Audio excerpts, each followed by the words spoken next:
اور اب آپ کو اسلام آباد لیے چلیں جہاں پہ وفاقی وزیر منصوبہ بندی احسن اقبال خطاب کر رہے ہیں۔ Six is manpower export, کہ جو ہماری ایک اسٹرینتھ ہے کہ ہمارے پاس بہت اضافی آبادی ہے، اس میں کنسٹرکشن کے اندر کیا ریکوائرمنٹس ہیں۔ اب وہ پرانے جو قسم کے بیلدار چاہیے تھے ٹائپ بندے، وہ تو ختم ہو گئے نا۔ اب دنیا میں آٹومیشن آ گئی ساری کنسٹرکشن انڈسٹری میں۔ اچھا، ایک بہت بڑا چیلنج ہمارے سامنے یہ ہے کہ ہماری جو مین پاور گلف میں گئی ہوئی ہے، اگلے 2-3 سالوں میں وہی ریلیونٹ ہو جائے گی۔ ان کی کنسٹرکشن کی جو ٹیکنیکس ہیں یا جو کنسٹرکشن انڈسٹری کی جو پیرامیٹرز ہیں، وہ سارے نئی مشینری پہ چلے گئے ہیں۔ تو یہ ٹھیک ہے نا۔ تو اب ہمیں ایک بہت بڑا چیلنج ہے کہ جو ہماری اسکلڈ فورس وہاں پر ہے، ہم ان حکومتوں کے ساتھ مل کے ان کی ری ٹریننگ کا کوئی بندوبست کریں کہ ان کے سکلز کو ہم ان کی نئی ضرورت کے مطابق کریں۔ یہ وہاں پر ہی موجود ہیں، بجائے یہ کہ یہ واپس آ جائیں، ان کو وہاں پہ ہم کس طریقے سے کوئی ایسے پروگرامز آفر کر سکتے ہیں کہ یہ وہاں پر اپنی صلاحیت کو بہتر کر لیں۔ کیا کوئی آن لائن ٹریننگ پروگرامز دے سکتے ہیں؟ کیا وہاں پر کوئی ان حکومتوں کے ساتھ مل کے ہم ٹریننگ کیمپس بنا سکتے ہیں کہ جس میں ان کو ہم بہتر کر لیں؟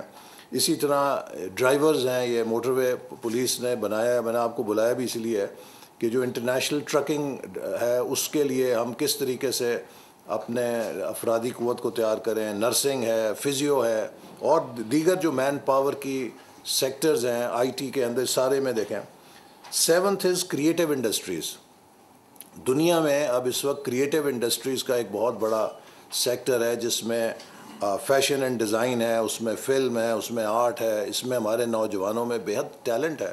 تو ہم اس کو کریٹیو انڈسٹریز جو ہیں، ان کے کون کون سے شعبہ جات ہیں جس کے اندر اپنی صلاحیت کو ڈیولپ کریں، اور اس میں ہمارے جو ٹریننگ پروگرامز ہیں وہ کیا دنیا کے ساتھ الائنڈ ہیں یا نہیں ہیں۔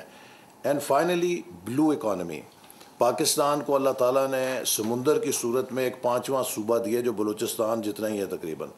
تو اس میں جو فشنگ کا ہمارا بہت بڑا پوٹینشیل ہے، وہ ہم کس طریقے سے ہارنس کر سکتے ہیں۔ ہمارے زیر زمین معدنیات ہیں، آف شور مائننگ جو ہم، یا ایکسپلوریشن کیسے کا کہ امبیسڈر کہہ رہے تھے کہ اگر پاکستان ہمیں آف شور مائننگ میں مدد کرے تو ہم اس سے مدد لینے کے لیے تیار ہیں۔ تو پہلے ہم اپنی صلاحیت تو بنا لیں، پھر ہم دوسروں کو بھی دے سکتے ہیں۔ تو بلو اکانومی بھی ایک بہت شعبہ ہے، اس میں میری ٹائم ٹریڈ ہے، اس میں شپنگ ہے، اس میں پورٹ مینجمنٹ ہے۔ تو اس کے جتنے جز ہیں ان کو آئیڈینٹیفائی کریں۔ تو یہ 8 سیکٹرز ہیں جو ہمارے لیے مستقبل کے لیے ضروری ہیں، ہمارے جو ڈیولپمنٹ پلاننگ ہے۔ اور اس سب کے اندر آپ ان کے شعبے کے نمائندوں سے بیٹھ کے ورک آؤٹ کریں کہ کیا آپ کی ریکوائرمنٹ ہے، اور پھر اس کے مطابق ہم اپنی جو یونیورسٹیز کے پروگرامز ہیں ان کو اس سے الائن کریں۔ اور یہ نہیں ہے کہ ہر یونیورسٹی جس کا دل چاہے وہ جون سا مرضی پروگرام کھول لے۔ وہ یہ دیکھتے ہیں کہ فیس کہاں سے ملے گی، پیسے کہاں سے کمائے جائیں گے، اس کی مارکیٹ ویلیو ہے کہ نہیں ہے۔ تو اسلام آباد میں وفاقی وزیر منصوبہ بندی احسن اقبال کا اجلاس سے خطاب جاری ہے۔ سبسکرائب کریں اور بیل دبائیں تاکہ کوئی خبر رہ نہ جائے۔